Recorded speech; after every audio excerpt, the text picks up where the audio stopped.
Well, the Idaho Steelheads picked up 5 out of a possible 6 points in a 3-game series on the road over Utah a couple of days ago. Here tonight, they open up a 3-game series with the Rapid City Rush, the opening face-off in game number 1, coming up at 7:10 p.m. Cam McGuire back with you here on the Steelheads Hockey Show, brought to you by New Belgium Brewing Mountain Time Premium Lager, alongside head coach Everett Sheen. Well, Sheener, before we get into this week's series and the matchup tonight, looking back at, I would say this past weekend series, but we had the game on Monday, so whatever. We'll still call it a weekend series. 5 out of 6 points.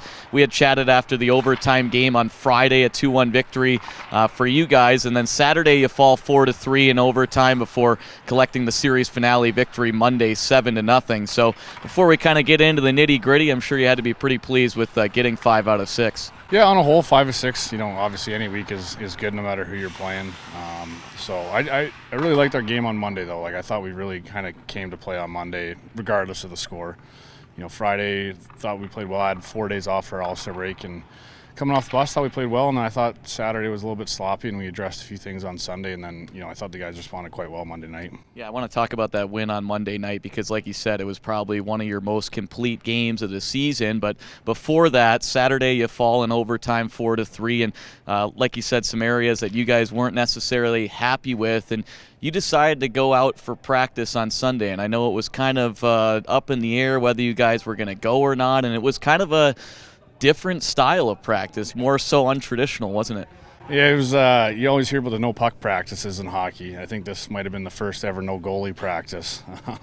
We told our goalies to stay off because everything we planned on doing didn't involve any shots on the goalie, so we didn't want them standing around. It was just more walking through our systems and what we wanted to do in certain situations. And obviously the boys responded well, but yeah, I think that's the first ever no goalie practice I've ever seen. And sometimes you kind of need a practice like that, maybe to hit the reset button. And a lot of the influence of deciding to get onto the ice was, you mentioned you really hadn't had much time on the ice, practice as a whole with that All-Star break. So it was pivotal for you guys to get out there, even though it was probably a little bit shorter than usual on Sunday. Yeah, I mean, like I said, the All-Star break guys had 4 days off, and then we practiced lightly when we got to Utah, and knowing we weren't going to practice yesterday when we got back from Utah, we thought it was imperative we got on the ice. I mean, I know the guys were tired physically, so it wasn't taxing or demanding, but like I said, more just kind of structural walkthroughs, and like I said, it wasn't taxing, but I think it was very beneficial for us. Let's get into the game on Monday. You mentioned giving the goalies the day off Sunday. It paid dividends because Ben Cross picked up his first pro shutout, 34 saves. Recalled earlier this morning to the AHL with the Texas Stars, so we'll see Brian Thompson go tonight. He was excellent in that overtime loss Saturday, 38 saves, but first back to Crosby's first pro shutout. I feel like it was only a matter of time, right? He's been really good for you guys, and obviously only allowed 1 goal on Friday night as well. Yeah, I mean, it's I thought our guys did a really good job of helping him out, especially the first 2 periods, making his life pretty easy, and then in the third period he really came to play. They had a light push, and sometimes those games get a little sloppy when the score is that big, but he made some huge saves in the third, and really worked hard to secure that shutout.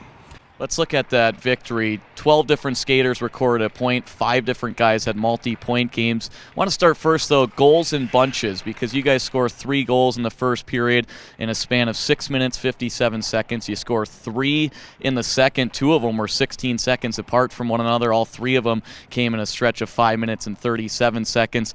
When you can score in bunches like that, it creates a lot of momentum, and that obviously plays a big factor into your guys' success on the ice. Big time. I mean, we always preach as a group, that next shift after a goal for or against is huge. You can't, if you score a goal, you can't give up the momentum, and if you get scored against, you got to gain the momentum back. I think our guys recently have been doing a very good job of, when we do score, coming back and building off that momentum, and as you saw, it really pays to be able to score in bunches like that, but that's credit to the guys buying into that next shift mentality. We've talked about finding different ways to win. How about different ways to score goals? You guys score a shorthanded goal on Monday, and for the second straight game, you score a 6-on-5 extra attacker goal. I don't know if I can remember the last time I've witnessed 2 goals back-to-back games when you draw a penalty and your goaltender comes to the bench and you score with that extra skater. Yeah, it's always nice. I mean, it's nice to obviously get the power play, but then for guys to, take advantage of that, unconventional power play, if you will, being able to pull the goalie, that's huge, and it's almost anticlimactic in a little bit that you don't get the power play after, but it's obviously huge to get that goal. Well, before we get into this series with Rapid City, you're starting to get healthy. We saw the return of Ty Pelton-Bice on Monday night. Hank Crone on Friday scored the game winner in overtime. Wade Murphy made his debut on Friday. Nick Canade was back in as well. It has to be a pretty nice sign as a coach to get this team back healthy, isn't it? Yeah, it's huge to get those guys back, and credit to the guys who've kind of had elevated roles in a sense, and now that everyone's kind of slotting back in, I think it just pays dividends for our whole group, for guys to play their game and not be asked more of what they need to give every night. So guys playing their game and everyone kind of jiving together is huge for us.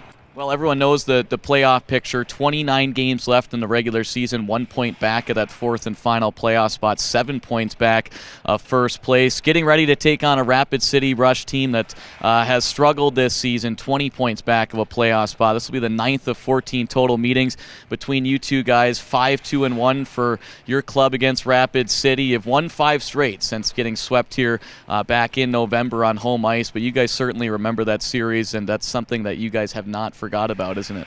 No, we won't forget about that. We can't take any team lightly, and I think we addressed it after that series early in the year. Like, that doesn't happen here in Boise. I know our guys still have a sour taste in their mouth because we want to play our best for our fans every night. I know our guys will be ready to go here no matter who we're playing. The series as a whole, 6 of the first 8 games decided by 1 goal. 3 have gone to overtime. There's been a lot of offense in this series as well. 29 goals scored for you guys, 27 for them. We going to see that trend continue tonight? I hope on our end. No, but they're a dangerous team. They have guys that can put the puck in the back of the net.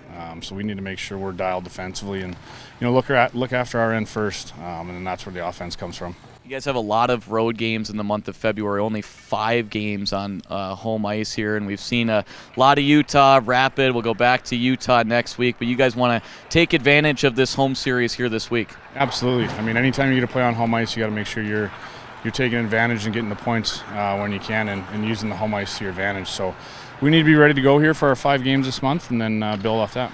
Well, there you have it. Steelheads head coach Everett Sheen. Sheener, as always, appreciate the time. Best of luck and have some fun tonight. Thanks for having me, Cam.